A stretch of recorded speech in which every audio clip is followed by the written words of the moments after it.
Monggo Pak Ustadz Abdul Malik ke depan untuk memberikan kutum pagi Sabtu subuh MSI pagi ini. Sebelumnya terima kasih,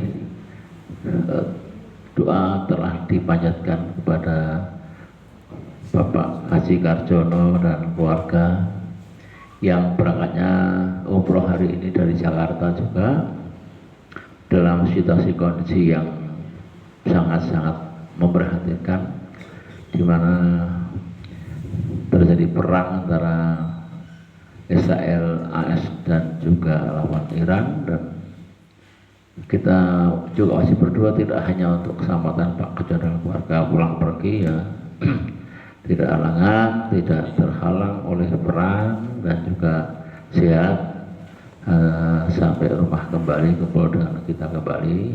Demikian sebagai pengantar, dan untuk kutum subuh pagi ini monggo kira-kira mungkin secukupnya ya, karena suasana puasa mungkin. Assalamualaikum warahmatullahi wabarakatuh. Bismillahi masyaallah la yasukul khaira illallah. Bismillahi masyaallah la yasrifu su'a illallah. Bismillahi masyaallah maka ana min nikmatin faminallah. Bismillahi masyaallah la haula wala quwata illa billah. Innal hamdalillah nahmaduhu wa nasta'inuhu wa nastaghfiruh wa na'udzu billahi min syururi anfusina wa min sayyiati a'malina, may yahdihillahu fala mudhillalah wa may yudlil fala hadiyalah. Asyhadu an la ilaha illallah wahdahu la syarikalah wa asyhadu anna Muhammadan abduhu wa rasuluhu la nabiyya ba'da. Allahumma shalli wa sallim wa barik ala sayyidina Muhammad wa ala alihi wa ashabihi wa mawala. Rabbi shrah li sadri wa yassir li amri wahlul 'uqdatam min lisani yafqahu qawli. Amma ba'd. Yang terhormat Bapak Kiai Haji Umar Siddiq, pengasuh Majelis Sabtu Subuh Istiqomah yang kita nantikan begitu hasanah, dan kita nantikan fatwanya. Mudah-mudahan beliau dipanjangkan umurnya, diberikan kesehatan, bisa membimbing kita semuanya. Bapak-bapak, ibu-ibu, jamaah Majelis Sabtu Subuh Istiqomah yang dimuliakan Allah, pada kesempatan ini mari kita bersyukur kehadirat Allah Subhanahu wa taala. Alhamdulillah, di pagi yang penuh berkah ini kita kembali dipertemukan oleh Allah dalam majelis yang insya Allah diridhoinya. Hari ini kita sudah menjalani puasa Ramadan 17 hari yang bertepatan dengan hari Nuzulul Quran, bahwa di hari ini lebih dari 14 abad yang lalu Al-Quranul Karim pertama kali diturunkan kepada Nabi Muhammad SAW, di mana malam yang lebih baik dari 1000 bulan, malam ketika cahaya petunjuk mulai menerangi kegelapan di dunia. Mari kita tingkatkan tilawah kita menjadi qiraah, kemudian meningkat tadarus, dan meningkat lagi mentadabburi ayat-ayat Al-Quran sehingga kita bisa mengamalkannya sesuai dengan kandungan isinya, dan tidak lupa kita mendakwahkannya. Begitu kita berinteraksi dengan Al-Quran sebagaimana difirmankan, a'udzubillahi minasyaitonirrajim, bismillahirrahmanirrahim, kama arsalna fikum rasulan minkum yatlu alaikum ayatina wa yuzakkikum wa yu'allimukumul kitaba wal hikmah wa yu'allimukumul kitaba wal hikmata wa yu'allimukum ma lam takunu ta'lamun. Bahwa Allah sudah mengutus Nabi Muhammad Sallallahu Alaihi Wasallam dalam rangka membacakan ayat-ayatnya, yaitu Al-Quran. Demikian juga memberikan hikmah atau pelajaran dari hadis yang sudah diriwayatkan banyak perawi hadis dan memberitahukan ilmu yang kita tidak tahu supaya menjadi tahu. Maka dengan bertepatan dengan hari Nuzulul Quran pagi ini, kita akan membedah atau tema menjadi pribadi yang pemaaf, karena Al-Quran ini menjadi akhlak Rasulullah. Maka kita harus mempelajari dan meniru apa yang sudah disampaikan oleh Rasulullah. Salawat dan salam semoga tercurah ke baginda Rasulullah Sallallahu Alaihi Wasallam, suri tauladan kita, uswah hasanah kita. Semoga kita bisa mengikuti ajaran-ajarannya dan bisa menghidupkan sunnah-sunnahnya, dengan harapan kelak di yaumil qiyamah kita dikenal, diakui sebagai umatnya dan mendapatkan syafaatnya. Amin. Allahumma amin. Bapak Ibu yang dimuliakan Allah, mari kita bersama-sama membaca kitab hadis, yaitu kitab Sahih Muslim, nomor hadis 2588 di kitab Al-Bir Wasilah wal Adab, di poin bab istihbab al-afwa wa tawadu. Qala al-mu'allifu rahimahullah wa nafa'ana wa bi ulumihi fid dharain amin. Qala hadatsana Yahya ibnu Ayyub wa Qutaibah wa ibnu Hujrin qalu hadatsana Ismail wa huwa ibnu Ja'far anil Ala an abihi an Abi Hurairah radhiyallahu anhu an Rasulillah sallallahu alaihi wasallam qala mana qasad shadaqatun min malin wa ma zada Allahu abdan bi afwin illa izan wa ma tawaddu'a ahadun lillah illa rafa'ahu Allah. Ma naqasad orang kurangi apa sedekahun sedekah min malin saking kaitane bondo kang dipun sedekahake. Terus niki ada 3 poin. Yang pertama, mana kosot sedekahun min malin.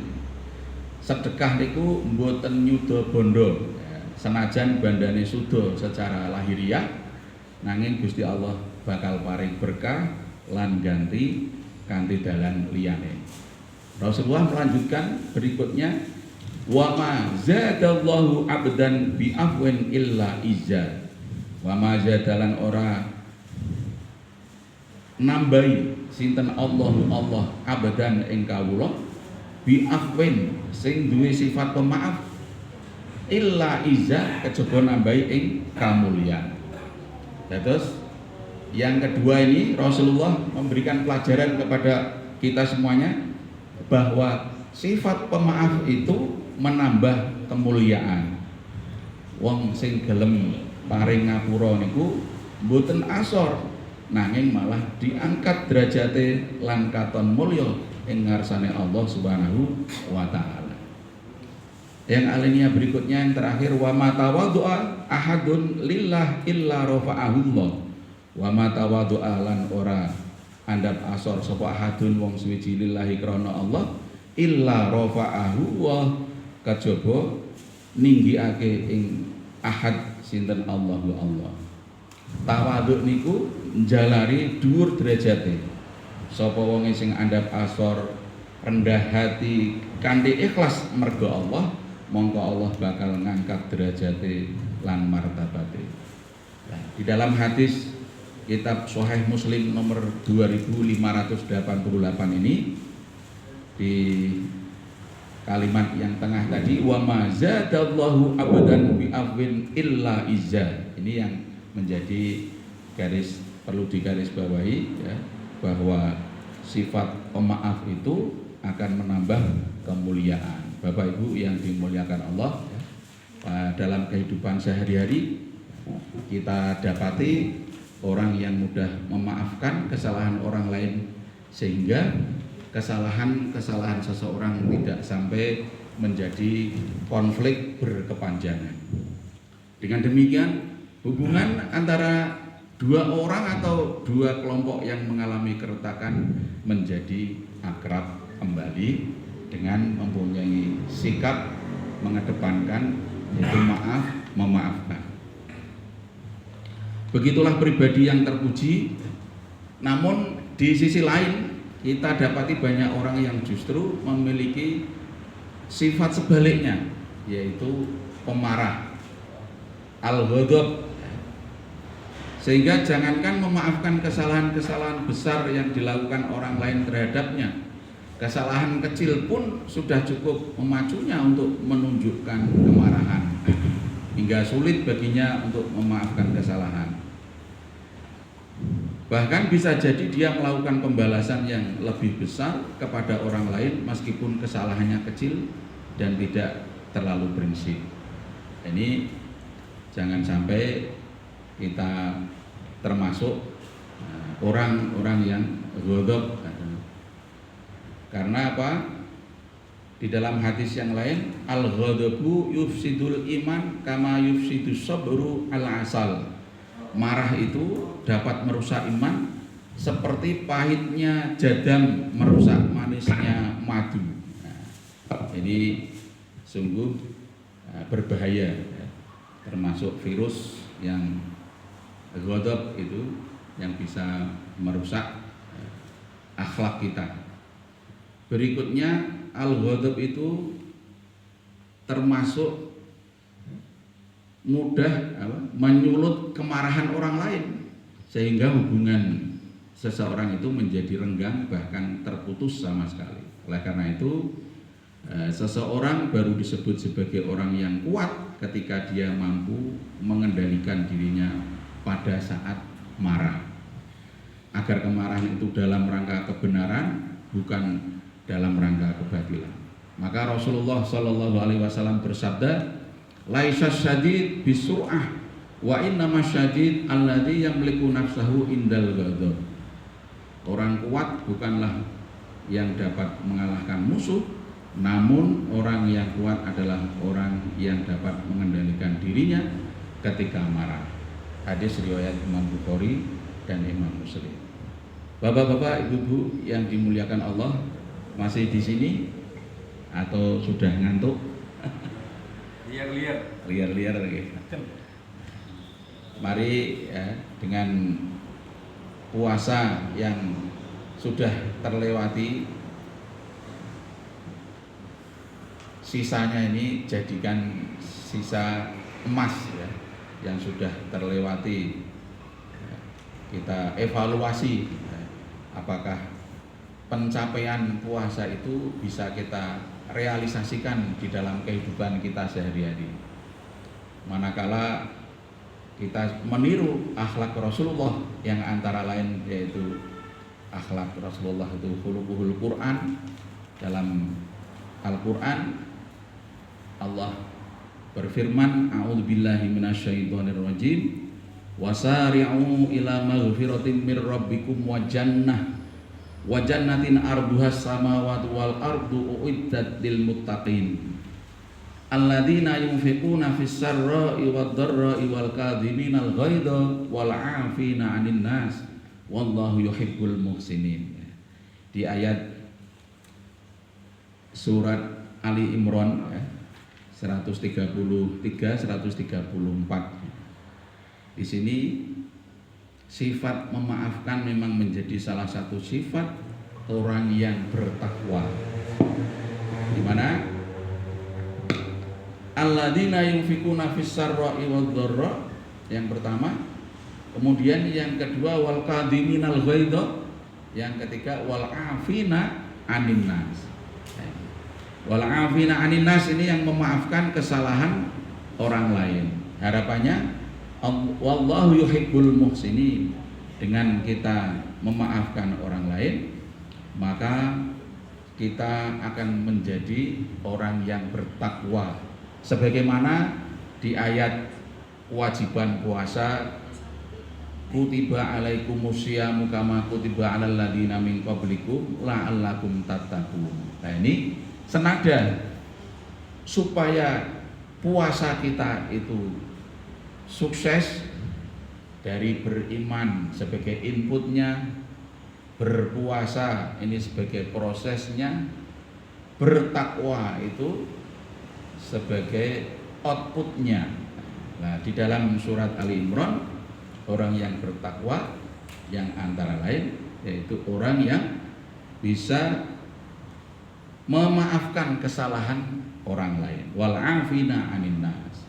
Wallahu yuhibbul muhsinin. Dengan demikian agar supaya kita termasuk orang-orang yang bertakwa sebagaimana tujuan kita berpuasa, sebagaimana kandungan surat Ali Imran ayat 133-134, maka mari kita bersama-sama kita pupuk dengan selalu kita latih dan selalu kita latih baik di lingkungan keluarga kita antara ayah dan ibunda, antara orang tua dan anaknya, antara orang tua dan anak menantunya, anak mantu dan mertuanya. Nah, ini kita kedepankan sifat pemaaf yang di dalam ayat tadi wal afina 'anin nas.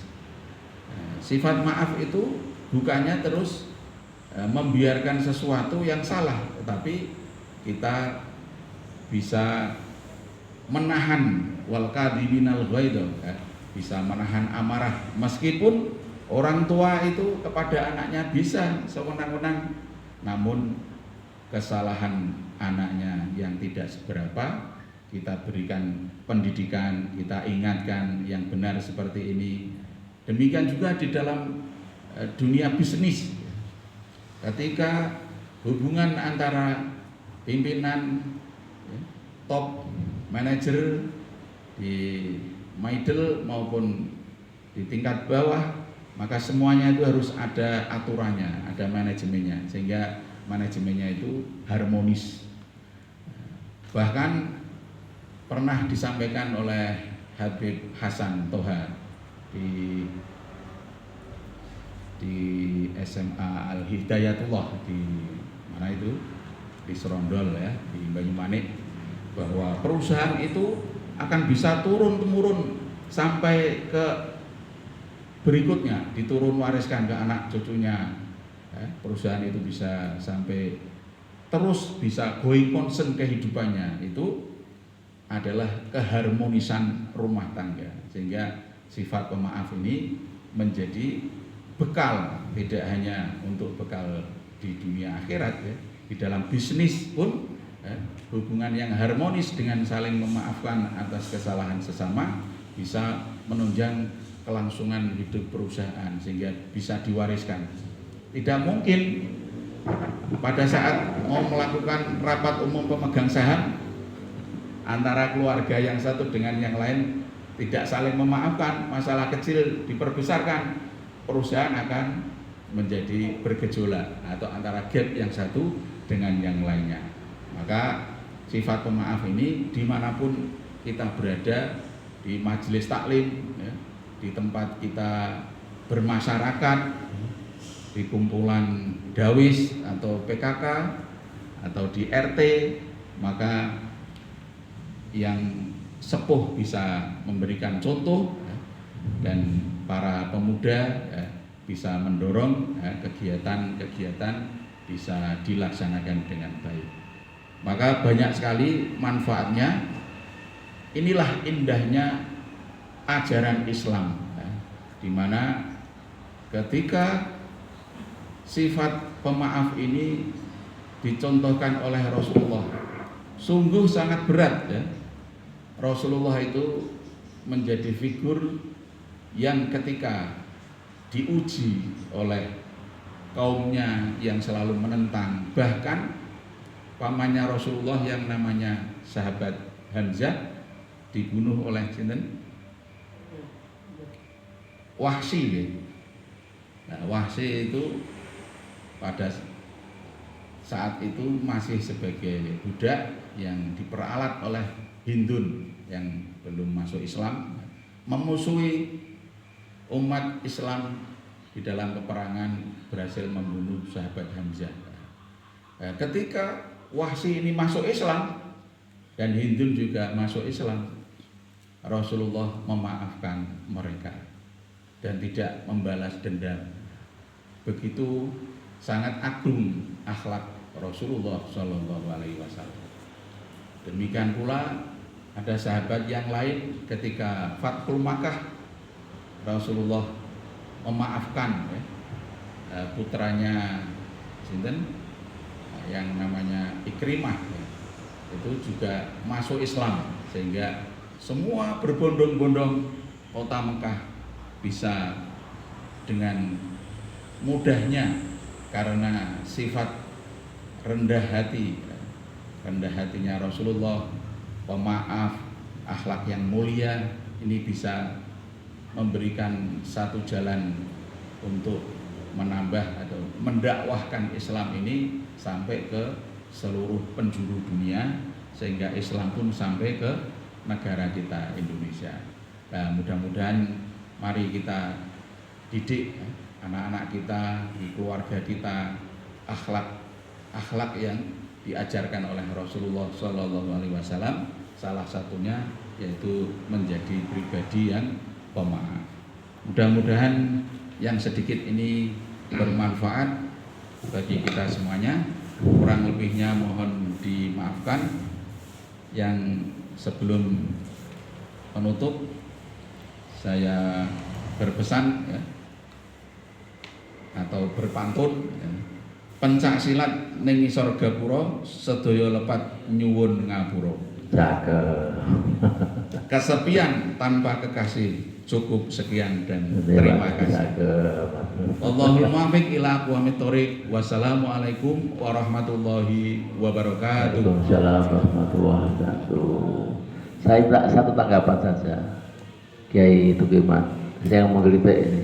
Dari tadi kita mau bicara Iran Teheran.